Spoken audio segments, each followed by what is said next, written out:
होते हैं नाइट्रोजन के ऑक्साइड, कई बार वायुयान जो होता है ना, हवाई जहाज, उसके धुआं से भी निकलता है।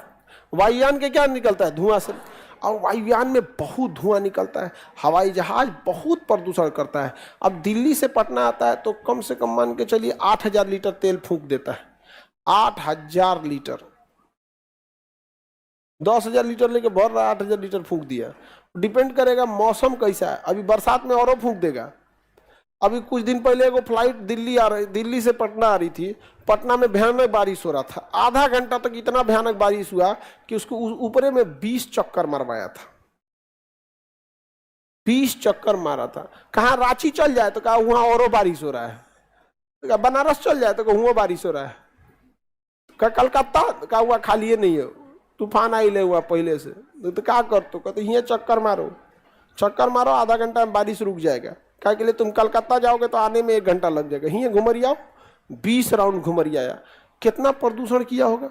आपके गाड़ियों में कितना ही तेल भर लेंगे आप, 10, 20, 50 लीटर, 50 लीटर तेल भर लेंगे तो बहुते चलेंगे। शहर में अगर चलना है तो टेंशन ही नहीं है, शहर में लोग कितना ही चलते हैं। लेकिन अगर हाईवे ट्रिप पे जाना है, जैसे दिल्ली जाना है, तो थोड़ा तेल ठीक ठाक लगेगा। हवाई जहाज कुछ जरा कम दूरी पे जाइए नहीं करता है। अब हम मामूली शहर बता रहे हैं, दिल्ली पटना 5,000 8,000 तक लीटर तेल फूंक देगा यहाँ पे, कितना प्रदूषण होगा। उसके बाद जो हम गाड़ियों से प्रदूषण होता है वो तो नीचे होता है, उसका कुछ भाग ऊपर जाता है और वायुमंडल को प्रदूषित करता है। हवाई जहाज एकदम मुंह में घोटा के आता है, वायुमंडल के एकदम मुंह में घोटा देता है। अरे प्रदूषण चाहिए, लो प्रदूषण लो। उसके अलावे हवाई जहाज समताप मंडल में उड़ता है। किसमें उड़ता है? समताप मंडल में। उसी में ओजोन है, वो करे फाड़ फूड़ के रद्द कर देगा। तो जब वायुमंडल नाइट्रोजन के ऑक्साइड वायुयान से निकलते हैं तो एक विशेष प्रकार का गैस बनाते हैं जिसे पैराक्सिल ऑक्सीटाइल नाइट्रेट कहेंगे।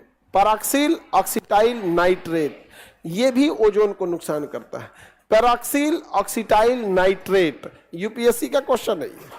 पैराक्सिल ऑक्सीटाइल नाइट्रेट का निर्माण कहाँ होता है? तो वायुमंडल के ऊपरी भाग में। वायुमंडल के पैराक्सिल ऑक्सीटाइल नाइट्रेट का यूज कहाँ निर्माण होता है? वायुमंडल के ऊपरी भाग में। ऊपरी भाग में। तो वायुयान चलाना खतरनाक है कि नहीं जी? वायुमंडल के लिए प्रदूषण है कि नहीं?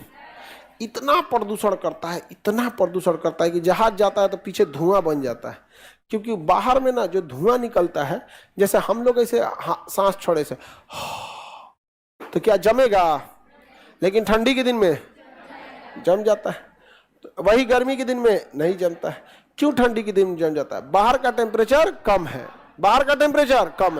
हवाई जहाज जहाँ पे उड़ता है ना, बाहरवा -50 -60 डिग्री सेल्सियस रहता है। -50 या -60 डिग्री सेल्सियस रहता है। खिड़की अगर खोलने का ऑप्शन दे ना, सब मर जाएगा, सब विंडो साइड वाला सब का सब चल जाएगा। -60 पे कौन जिंदा रहेगा जी? नहीं जिंदा रह सकते यहाँ पे। इसीलिए हवाई जहाज के इंजन को टेंशन नहीं रहता है। नहीं तो बाकी जहाज के इंजन देखें, इंजन गर्म हो जाएगा, हो 2 घंटा से उड़ रहे हो, बेंगलोर से सैन फ्रांसिस्को के जाएंगे, 14 घंटा बाद जहाज रुकेगी। कंटिन्यू हवा में कितना देर रहिएगा? 14 घंटा। उसमें 3 शिफ्ट में पायलट जाता है।